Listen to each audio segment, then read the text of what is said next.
demədim, ürəyimdə bir söz qalıb. Məni görsən, tanımarsan, məni bu hala həsrət salıb. Həyatımda səndən sonra nə qəmlər çəkib acı günlər gördüm. Həyatımda səndən sonra nə qəmlər çəkib acı günlər gördüm. Mən öləndən sonra məzarımın üstünə gəlmə, danışma demə bir kəlmə, sus desən də daha gecdir.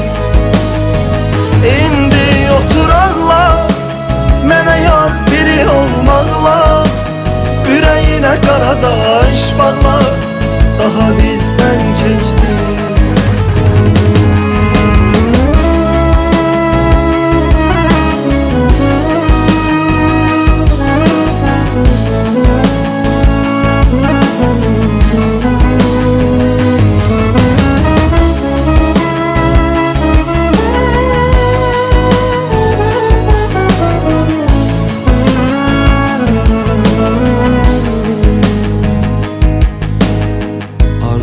Budur xoşbəxt yaşa, sənə budur son niyyətim.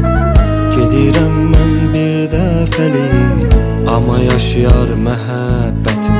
Həyatımda səndən sonra nə qəmlər çəkib acı günlər gördüm. Həyatımda səndən sonra nə qəmlər çəkib acı günlər gördüm. Mən öləndən sonra məzarımın üstünə gəlmə, danışma demə bir kəlmə, sus desən də daha gecdir.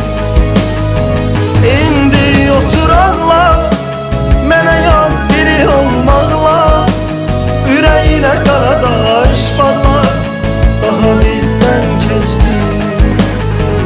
Mən öləndən sonra məzarımın üstünə gəlmə, danışma demə bir kəlmə, sus desən də daha gecdir.